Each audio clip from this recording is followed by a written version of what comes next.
I think really understanding what's your niche. Hmm. That would, so if you're speaking to the client where you can create that rapport and there's that connection, then that allows you to stand out from that sea of saturation, right? So because I can lean on my previous career, understanding the impact of like financial markets and the stress and the uncertainty of all of that, I can package it so that it speaks to someone who's going through exactly the same thing.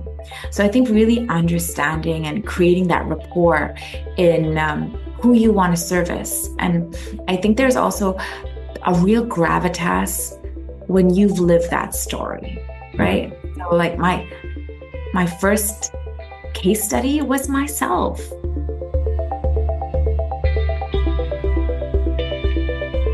Welcome to another episode of the Health Coach Academy podcast. I'm your host, Omar Coverbatch of OmarCoverbatch.com. So excited for you to join in today. We have another amazing guest. Her name is Neelam Harjani, and she is just out there doing so many great things that I had to have her on the show. Just an amazing origin story, and really breaks down a lot how as health coaches we can really establish ourselves in our respected markets, even though sometimes we may in our minds, and I sound like a broken record, we talk about this so much, we might consider it a saturated market. However, Neelam comes in and demonstrates how we can stand out in our markets and really just take advantage of actually who we are so that we can get clients and really develop programs that really work for us and help build and scale businesses. So as always, please leave a rating and review on iTunes. It goes a super long way for me to consistently get awesome guests like Neelam, and really just is so beneficial to the show overall. Let's jump into the show.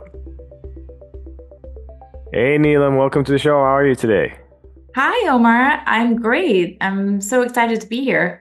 No, excited to have you. I like to apologize on air always when we have hiccups that I create, which I hate to do. But thank you for accommodating us, the time change and all that good stuff. So you're in Hong Kong now. Yeah, it's just post dinner time for us. So it's nice to feel that connection, and I'm glad we could find a time through the different time zones of between us. Yeah, no, and it's Thursday still there. It is Thursday night. Yeah. Okay, cool. Yeah. And I was always fascinated by the time zones and stuff. So thanks for getting me up early and knocking this out. I appreciate it. Awesome.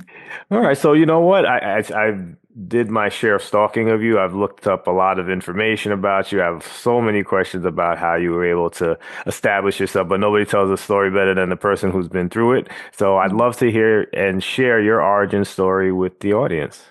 Okay, awesome. Yeah, thank you. I will take the stalking as flattery, so I appreciate that. Yeah, I guess my story started um, almost 15 years ago now. I I was in investment banking, and I was a derivative sales trader, and I very quickly burnt out, and Mm, to the point where, obviously the stress started to compound, and it's not something that I would acknowledge, but then my body started to show some symptoms of it, so I experienced like chronic fatigue, chronic lower back pain. I would sleep like 8, 10, 12, 14 hours and still wake up exhausted. mm, Just sense of like motivation was rock bottom. My friends would be like out partying the night away in our 20s, and I would basically just be able to hobble home. mm, Um, and so I could see the impact of the stress on my physical body. And I think that's really when I started to take that lens and apply it to my colleagues in the workplace. And I would see, some of them literally, like, if something didn't go their way, they would be like chucking their keyboards on the floor, like big emotive like explosions there, right? Or others just questioning themselves, like feeling the stress, but then feeling burdened by that too. Others like trying to sit on stability balls, or working out with their posture and still realizing that, hey, why am I like always in pain, right? Hmm. And so, for me, I took to yoga very early. I was like in my teens, and I told one of my colleagues, this is the one practice that I really feel makes such a difference, and it helps to calm me down. Why don't you come to a class with me? And they just rolled their eyes and they're like, I don't want to be that goofball at the Hmm. back of the class, not able to touch their toes, and everyone else is like standing on their head. And I was like, you know what? Fair point. That you don't have an entry point to yoga. You don't have an entry point to feeling the calming effects because your body is carrying so much stiffness and so much tension that it could even you could go into a class and injure yourself. And I think that was my insight into the niche that we've created at Inspire Yoga and Inspire Wellness, where we want to meet our clients where they are. So I quickly moved from banking to teaching yoga. And it was like this whole 360. And everyone was like, what are you doing? How can you like switch careers in the midst of it all? And I said, I really just want to give it a shot. I want to be able to make that impact and be meaningful in my work. And so I also just went straight into the basics of what each of my clients needs. So I remember starting out, very humbly. I just put posters um, around our neighborhood, and there was like 3 people who showed up to one of my free classes. One person was, um, she'd just given birth, so she wanted to lose the pregnancy weight, and so she wanted the toning aspects. Another was a marathon runner, super fit but super tight with all the repetitive movement. And then another was studying Buddhism and wanted like the mindful meditative elements of yoga. And I thought, wow, there's nothing that I can do if I'm catering to the average to really meet any of their needs. So what I did actually was I curated 3 simultaneous one-on-one classes. I said, okay, you stay in a plank pose, you stay in the stretch, and you do this breathing exercise. And I would rotate around. And I noticed that once I was willing to understand what they needed, then the barometer of change really skyrocketed, right? I'm able to give them what they need, and their body, their mind, that feeling of vitality start to really blossom quickly. And so yeah, this was literally 15 years ago. And I said, I want to come back to the principle of yoga, which is the Guru Shishya approach, which is, wellness coaching now, which is the one-on-one basis. When I understand what my client needs, then I can serve them to the best of my ability. If I'm just working at the average, I'm just going to try to fill a group class, but I can't really make a difference to the individuals in that class. And so then basically I started to say, well, if I want to scale this, I have to share it. And so I brought members of I brought the team together and I started to train them. And now we have like our different expertise, so there's like a prenatal expert, there's a mindfulness expert, there's a wellness coaching expert, there's a stretch expert. And so that way, you really hone in on so much experience and so much knowledge. But it's also that feeling of like when you're an entrepreneur and you're starting to be able to kind of come at it on a growth mindset and say, okay, I'm going to share this so that we can together make a bigger impact than just the number of hours I can provide. I think that was a really big turning point for me and for the business. And it's so funny, Omar. It's after 15 years, I've come full circle. So actually now I'm back in the banks, but this time instead of trading derivatives, I'm speaking about, work-life balance, and I'm coaching on a corporate level and with the executives about how to maintain that resilience so they don't go through burnout the way I did, and going through my story of remedy, through yoga, through mindfulness, through the practice of slowing down and how that healed my body from the inside, being able to share that so that it takes more of a preventative approach as well. That's also because that's what I was going to actually ask because like health coaching, yoga can be considered a saturated market, right? Yeah. So you definitely explained clearly how you were able to differentiate yourself. So I guess mirroring what you actually did, what would you tell as far as health coaches, how could they separate themselves in what will be considered a saturated market? I think really understanding what's your niche, Hmm. that would, so if you're speaking to the client where you can create that rapport and there's that connection, then that allows you to stand out from that sea of saturation, right? So because I can lean on my previous career, understanding the impact of like financial markets and the stress and the uncertainty of all of that, I can package it so that it speaks to someone who's going through exactly the same thing.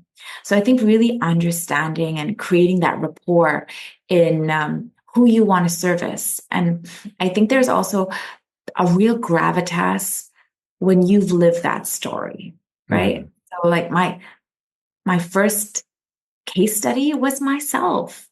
The fact that now I'm running a business. We're in two different regions. We've got a fully fledged team out here.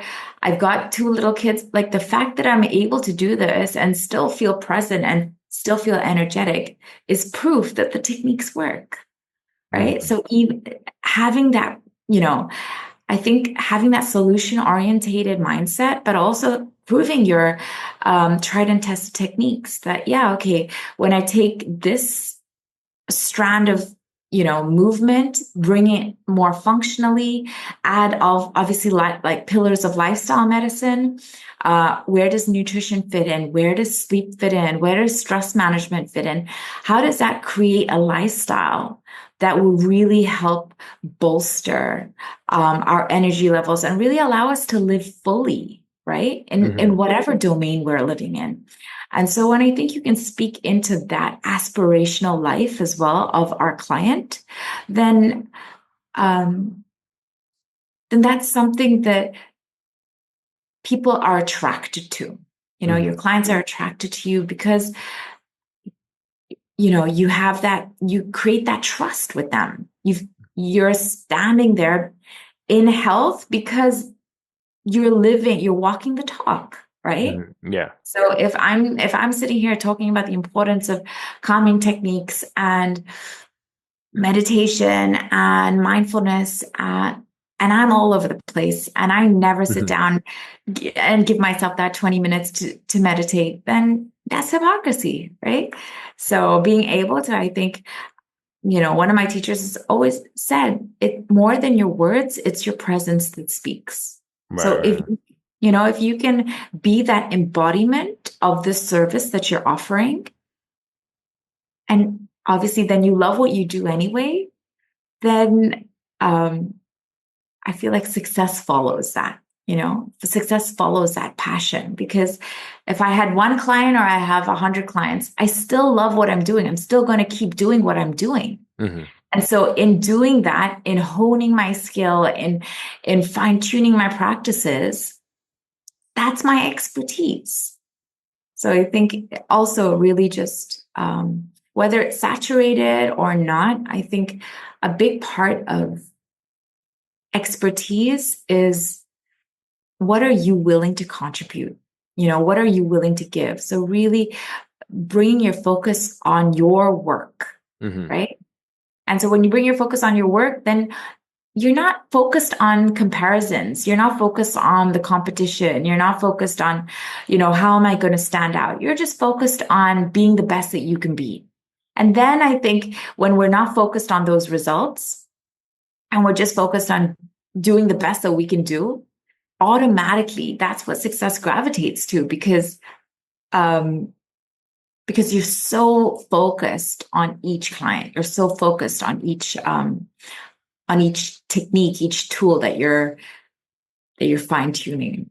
Does that make Right. sense? No, no, and it's funny because you're out east and I've been really beginning to be introduced to Dharma and like that whole Yeah. concept of Bhagavad Gita. I'm like I'm eating it up, right? And so Yeah, some of the exactly. yeah, the thing So you're what just I'm basically saying is like, exactly, okay, I got you. exactly. So without the labels, this philosophy is called karma yoga. It's called karma yoga. You've put your focus on your work, not the fruits of your labor. Right, right. Well, the only thing I can control is my effort. So if I Mm, can be 100% focused on my effort, then whatever fruit will come, will come. But when my focus is on, how do I get 10x my business? How do I get there? And you're just focused on the goal, then you're diluting your effort. You're diluting the energy you can put on your work.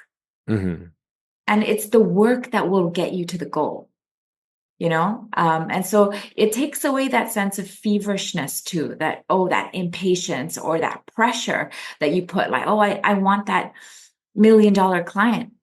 If that's all you're focused on, uh then you're actually stunting your own growth because you're hmm putting that pressure on yourself without, are you deserving of that $1 million client? Are you going to first go inward to say, you know what, bring it on, because I'm a master in what I'm doing, because no matter what I get, I'm still going to do what I'm doing because it's coming from a place of love. It's coming from a place of dedication. And it's that dedication, I think, in your service, that's what speaks to the clients. hmm So you know what I wanted to ask too is because you did leave banking. I'm sure you've got wonderful insights on business from just your banking experience, but I want to just take it back a little bit further. Were you always good at business? And if not, I'm curious to see how you coupled your banking experience with eventually running your own business and being successful like that. I always like to look and see if you were born with it or you learned it Is it along the nurture way. or is it nature? Yeah, yeah. I think it's a bit of both. To be honest, I've grown up in an entrepreneurial family, so I've seen, my dad have his business and run it and scale it. I've seen him also like ascertain different opportunities in a market cycle. So I think that courage to go out on a limb, and hmm leave the security of, a corporate paycheck month after month. That's something that I think, because I've seen it uh, growing up in a family of entrepreneurs, that it was something that I could lean into. Having said that, I also went to the London School of Economics. So being financially savvy helped absolutely, so I was able to see, okay, if I'm going to take this business, if I'm just selling my time for dollars, then there's a limit to how many dollars I can earn, because there's a limit to how much time I have, hmm right? So being able to um, maximize and optimize that in terms of the scalability of the business, where, I brought in a team and serviced, both B2C but also B2B in terms of working with businesses and individuals.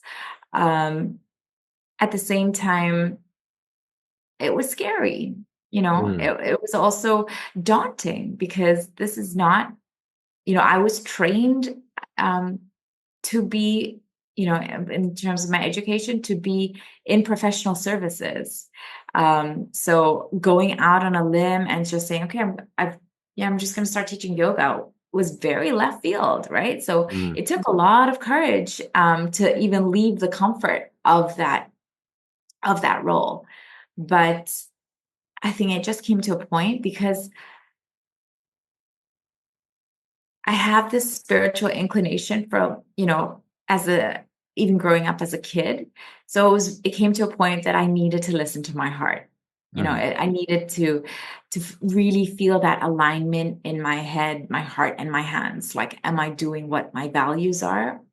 because there came to a point where, you know, evaluations at work was, oh, you're too kind, you're too nice, you need to be more aggressive, you need to be more cutthroat, you need to play the game of politics more. And I'm like, well, is that really who I want to be? Mm. You know, does that serve to my values?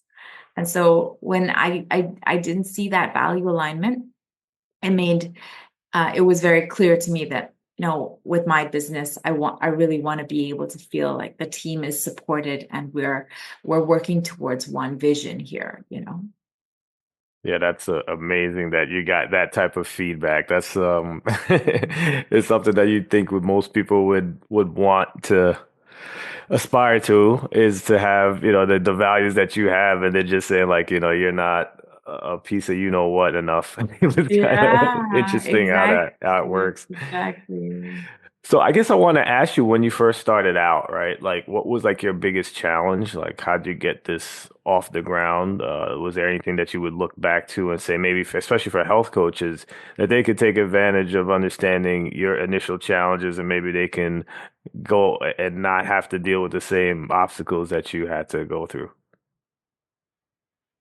Honestly, you know, I mean, I'm again coming back to yoga philosophy where your inner world is a reflection of your outer world. And so for me, the biggest hurdle was my inner world, Hmm. was my doubt, was my insecurity, was, oh, what if, you know, what's other people going to think if I fail? You know, all of that doubt, all of that discomfort in stepping out of your comfort zone. So I would say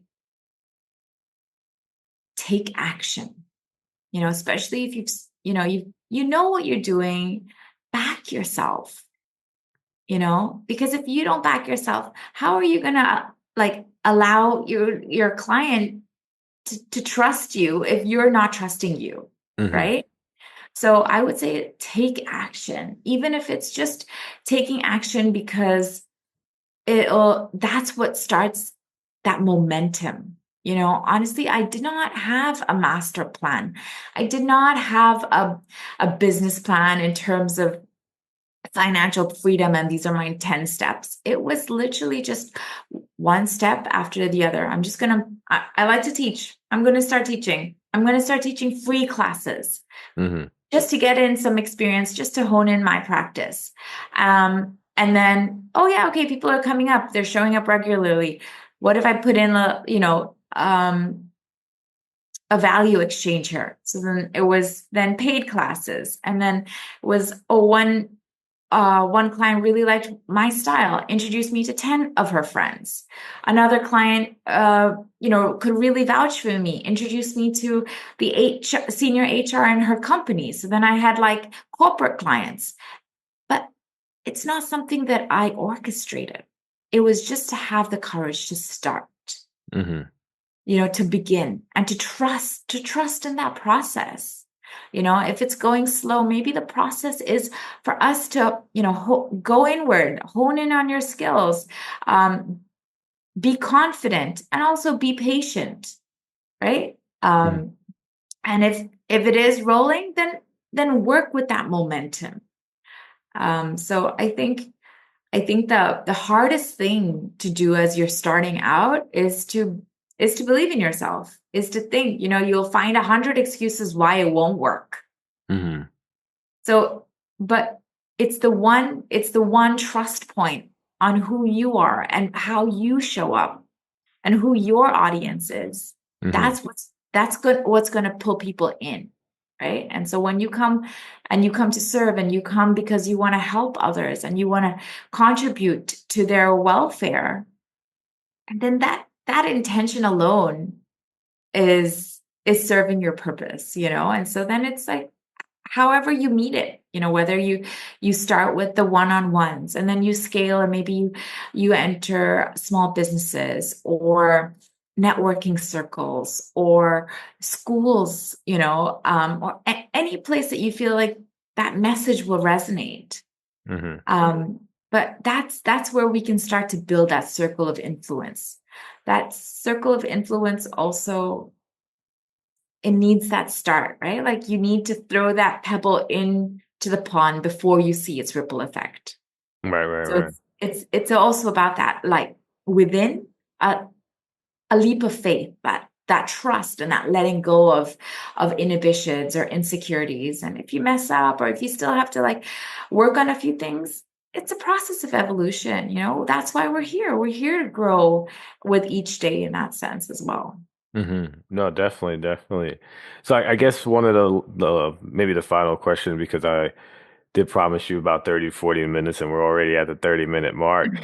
Um, did you just cut loose from corporate period, or was it like a gradual transition? Obviously, you were mentioning a little bit of like the free sessions you were offering, and did you kind of like parlay into it after a little bit of time, or it was just like, you know what, I'm sick of this, I'm out of here, and I'm just gonna jump out the Yeah. plane and end the story. Yeah.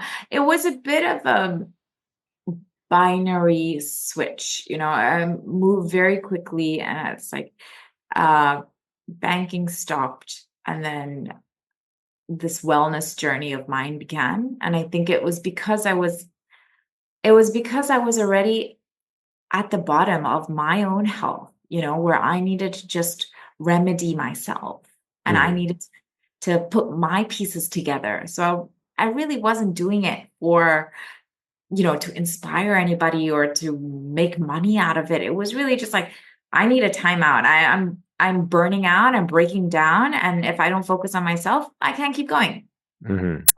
Actually, I had an intention of going back. You know, I had several job opportunities and hedge funds and back in finance. But once I started this journey, I really gravitated toward it. I really felt like there was this resonance with the teaching and what it gave me in that sense too, in terms of it gave me that healing. It gave me a sense of equanimity. There's a sense of calm, composure, and I think taking that and being able to help others through a very stressful time, you know, it's GFC at the time. So being able to be there as a pillar and an anchor for others was important. I would say, I know that, you know, obviously when it comes to um, the financial risk, I think because I was a trader, I would side hustle and I would have like trading positions on and I would still, you know, be trading the market, but on my own personal account.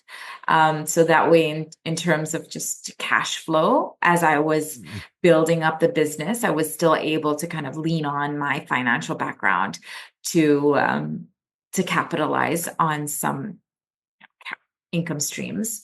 Hmm. But um, but I think, you know, there's so much talk nowadays about like a side hustle. And I think I'm pretty old school and I really feel that there's such a beauty in singularity focus, right? Is when you're able to really dedicate into a singular focus, that's what grows, right? When we're trying Hmm. to wear so many different hats, we're not managing our own energy, right? And so we're like, our dopamine is super low because we're everywhere. And then we'll get to a days where we just can't get out of bed or we just don't want to do anything and we're super demotivated. So I think when we're able to find something that aligns with us and then dedicate to it, where we can, you know, repeatedly fine tune and hone in and create a sense of mastery in what we're doing, that's really what gives you that intrinsic motivation to keep going. And every day feels like a new challenge because you're ready to learn and you're ready to grow and you're ready to share. So, of course, understanding, you know, the financial implications, but once you're in a position where you can take that leap and it's not just the fear, but really things are in square where you can move forward, I would say do it wholeheartedly. You know, put both feet on that boat and just Hmm. keep steering because that's when you'll see that velocity take through. No, definitely good advice. I guess then to officially wrap, if you wouldn't mind sharing a little bit about what your business model is actually. I understand again, and this is fascinating because every time I think of yoga, I always think of these group classes as well. And that's one of the reasons why I've been hesitant to go because I am that person who can't do Yeah. any of those things. And if I go, I'm in the back and trying to not look like a fool. So I'm curious about what is your business now? How do you have a revenue generating stream from your business? And I also think again because are kind of cousins as far as our businesses are, it's a really fruitful for us to get an idea of what it could look like in a successful yoga practice and a yoga business as comparative to a health coaching business. Yeah, absolutely. I think diversification within the field keeps things fresh, you know. So I Mm, started off with the one-on-ones, just like a PT, but this was really predominantly for yoga and mm, focused on what is it that the client wanted, whether it's mobility, whether it's functional training, whether it's stress release. So I brought in a lot of the elements of yoga therapy because, you know, I'd have clients who are recovering from chemotherapy or they were recovering from an injury and all of that. So, yoga therapy, where I could really understand the nuances of movement, of breath, and of mindfulness. So that was one of like that's basically how it started. And then during COVID, actually, we launched a free kind of do it yourself video series. So I was like, you know, the studios are closed. It's now a health risk to go and do one-on-one classes, but I don't want to leave my clients in a lurch. I want people to have these tools because they're so useful in a time of so much fear and uncertainty in the world. And actually, just even doing that, putting out the 9-week series, which you can find on the website.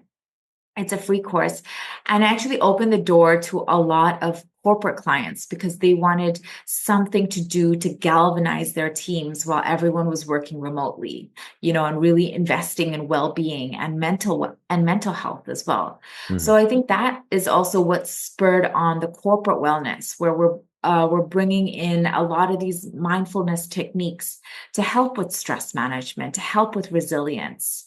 At the same time, I do wellness coaching. So I, you know, work with executives and C-suite, working around, you know, their energy management, their sense of purpose, their sense of impact that they're creating by first working with themselves, right? And their health and how they're feeling within so that they can mirror that in a sense of impact.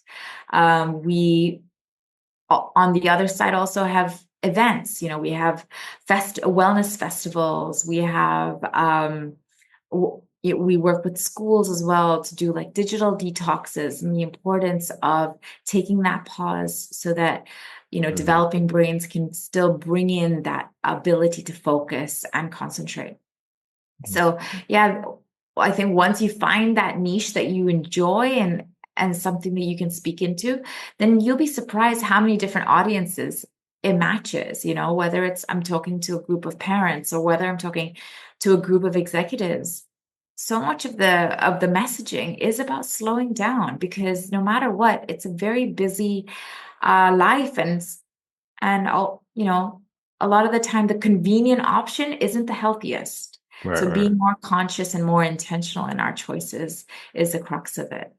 Mm, I love it. Yeah, no, thanks for opening up those ideas because, sometimes you do get stuck in what you go to health coaching school. They just kind of just put this one image of there's only really one way to do it. But like you demonstrated, there's tons of different ways. Once you Yeah. get your focus in alignment, it's an easy lift from there. So, Neelam, you were fantastic. I want to give you an opportunity to just show where we can keep in touch with all the great things that you're doing, your social media handles, your website, where we can get that video. That would be awesome because I know a lot of people probably be just interested in that alone. And yeah, just that would be great so that we can keep in touch with all the great stuff you're up to. Awesome. Thanks for the opportunity, Omar. So I think the easiest resource is just neelamharjani.com. And that will take you to my personal website where you can then click into if you're interested in the free course, then it'll take you to inspireyoga.com, which has the 9-week free course. There is a free ebook on my 5 secrets of living stress free. If you're interested in I've graduated from Harvard's wellness coaching as well. So if you're interested in working with me on a personal level with well-being coaching and really kind of understanding the holistic side of things, then you'll be taken to inspirewellness.com where we can schedule some time together. Awesome. Again, thank you so much for jumping on the show today. Have a great rest of the day. It was my pleasure. Thank you so much, Omar. You take care. Have a great day ahead of you.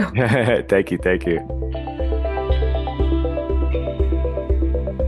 Hope you enjoyed listening to today's episode of the Health Coach Academy podcast. If you did, jump over to iTunes and leave a rating and or review. It goes a long way in helping get this message out to our fellow health coaches and people in our industry. Also, if you can, jump over to my website, omarcumberbatch.com, where I give out a lot of freebies, including my 5-day sugar challenge for people who are having issues with sugar. And also for health coaches, I have the book, Hidden. It's the 6 not so obvious ways to get your clients unstuck. Have a great day.